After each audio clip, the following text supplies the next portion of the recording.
there, I always thought that the autism vaccine story was about vaccines, insofar as this was a reason vaccines were bad. But one of the things that's been very strange to me about watching the development of the perversion of the public health system under RFK is the obsession with autism.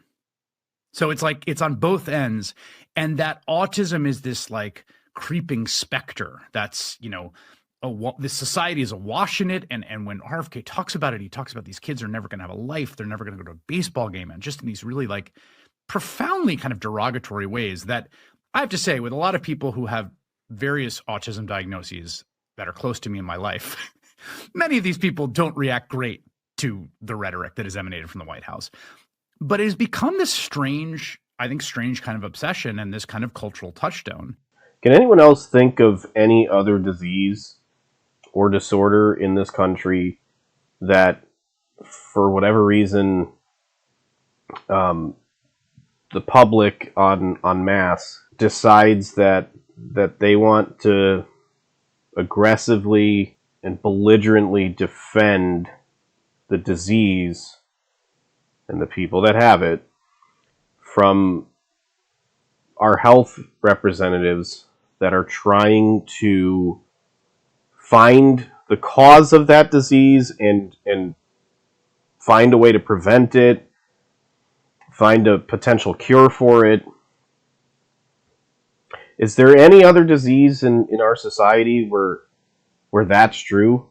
I don't think there's a single other disease or disorder that is true of.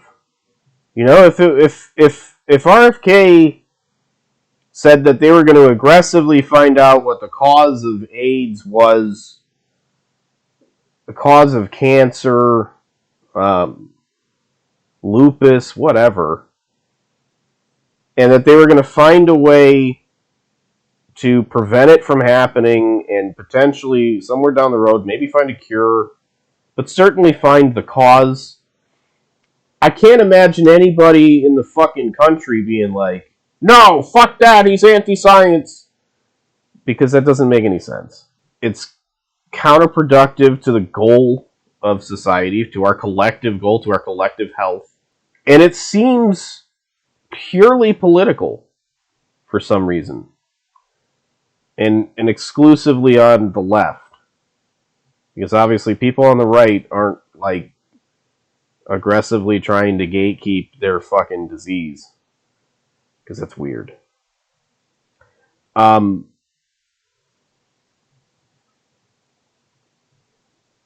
Sorry, I just got caught up looking at this low-budget Jeremy Renner playing Jeffrey Dahmer and lost my train of thought for a second. But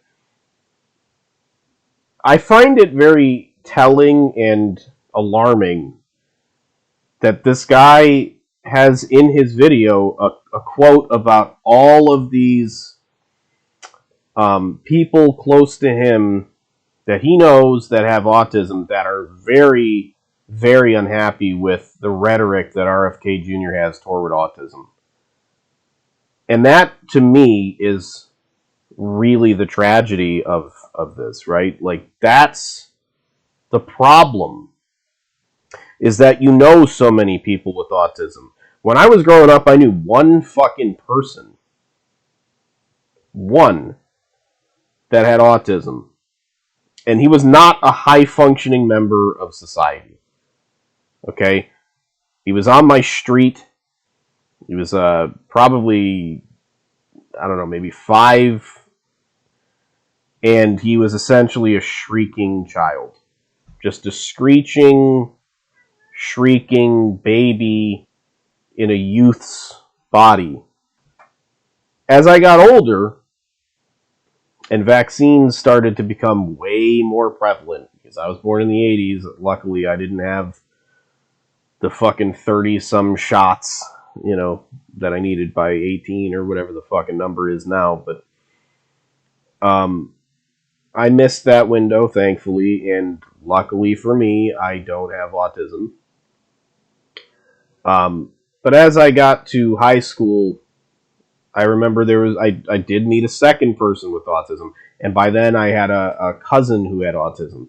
And while the one in school was fairly high functioning, my cousin was very much like the kid that I knew growing up. Socially stunted and very low functioning. And she's never going to break that. It's not like it's ever going to get better for her. Okay? So this idea that like all people with autism are just like, just like you and me, they're high functioning, they're just like normal people, they go out, they enjoy baseball games and hot dogs and fun times, right? Like, that's just not true. There are some, of course, and there might be lots of them, considering the rate of occurrence now of autism in kids. You're bound to have higher functioning and lower functioning people. It becomes a spectrum. But there are just unbelievable amounts of people out there that have autism that need to be taken care of at every turn. And they'll never be high functioning members of society. They can't.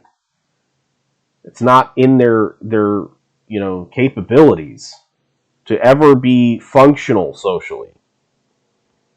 And this guy is like, he's acting, and so many people do when they make this argument, they act like this is just a mild inconvenience for these people.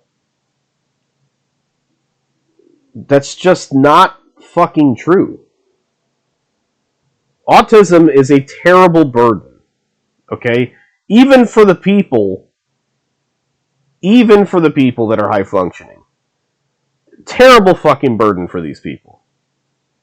And I can't imagine that if RFK came to them down the road here and said, I have a cure, that any fucking one of these people, or the people closest to them, would turn him away.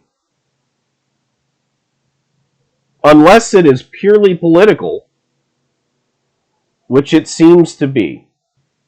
Any possibility that this country has to make a fucking dent in this exploding autism rate that went from like 1 in 10,000 to 1 in 36 in 30 fucking years. And we're pretending on the left like that shit is normal.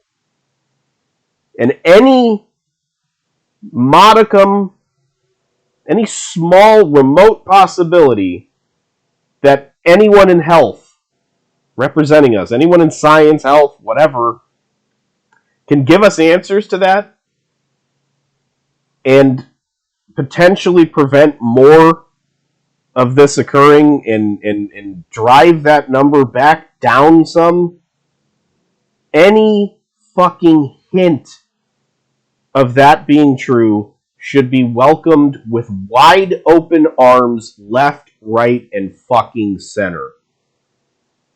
This isn't a partisan political thing. Okay? That's not a political take. We're not saying we hate autistic people. We're saying we hate that they have to live with fucking autism. And there is a difference. Okay? There is a very real, tangible difference between saying that the person is a problem and saying that the person has a fucking problem. And people like this fucking guy are so intellectually dishonest and disingenuous about what their motives are. He's not looking to protect the autistic population. I don't care what the fuck his language suggests about it. He is looking to protect the left from success from the right. That is it. If this was breaking information, if Biden had fucking come out 4 years ago and said that he figured out from studying all of this, these studies that have been done by Harvard and Johns Hopkins and these studies that RFK was referencing, if the exact same studies were referenced by Biden at the time that he was in office, and he said that there's a link, a measurable, statistically significant link between taking fucking Tylenol while you're pregnant and the rates of autism occurring, do you really think that the left would be fucking outraged by this? Would they be downing bottles of Tylenol while they're pregnant on TikTok? Or would they be fucking applauding him as some sort of a hero of our times for shedding some light on a very troubling concern in our health as a society for the last 30 years? It's really honestly very simple. Okay, you either care about the populace or you care about your fucking politics. It's not both.